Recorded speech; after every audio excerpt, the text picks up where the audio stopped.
ছোটবেলা থেকে শুনেছি আর জেনেছি ফ্রান্স সম্পর্কে সভ্যতার দেশ হিসাবে। আর এই দেশে প্রথমবার এসেছি বলে আমার কাছে এটা অনেক বেশি রোমাঞ্চকর। ফ্রান্সের প্যারিসে অ্যাসোসিয়েশন কালচারাল ফ্রাঙ্কো দে বাংলাদেশের উদ্যোগে আনন্দের পরিবেশনায় প্যারিসবাসীকে গানে গানে নাচিয়ে গেলেন কনকচাপা বারি সিদ্দিকী হাসানের পাশাপাশি ক্লোজ আপ তারকা সালমা। ফার্স্ট টাইম প্যারিসে এসেছি, অনেক মজা করেছি এবং অনেক ভালো লাগছে। আর কিছুক্ষণ আগে শো করলাম, ওটা তো অনেক মজার ছিল। আমার মৌলিক গান, আমার অ্যালবামের গান করেছি এবং ক্লোজ আপের কিছু গান করেছি। আর আমাদের শাব্দুল করিমের নিয়ে আমাদের মাঝে আজকে নেই, তবুও তাকে স্মরণ করার জন্য আমি কিছু গান করেছি। দর্শক অনেক এনজয় করেছে।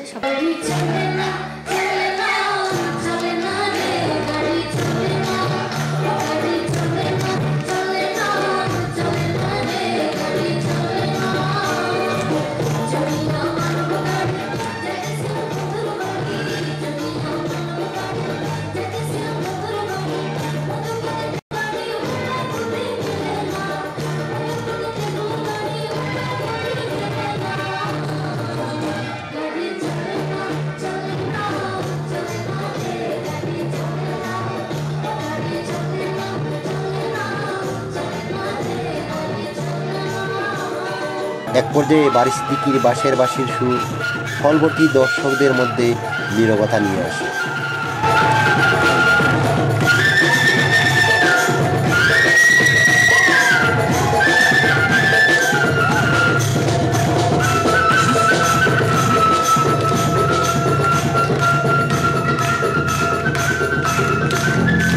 কোকিল কণ্ঠে কনকচাপা সুরের মাধুরী মাতিয়ে তুললেন হলভর্তি দর্শকদের।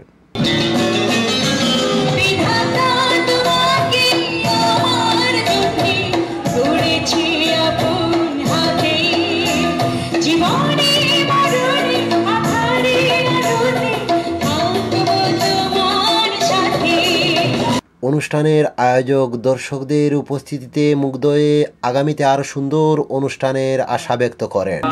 আমি সত্যি অনেক আনন্দিত। আজকে আমাদের অনেক সাড়া দেখে অনেক লোক এসেছে, অনেক ফ্রান্সের অনেক বাংলাদেশি এসেছে। তা এটা আমাদেরকে অনেক প্রেরণা দিবে, যাতে ভবিষ্যতে আরো সুন্দর সুন্দর প্রোগ্রাম আপনাদেরকে উপহার দেওয়ার জন্য। Nurul Wahid, channel S news, Paris, France.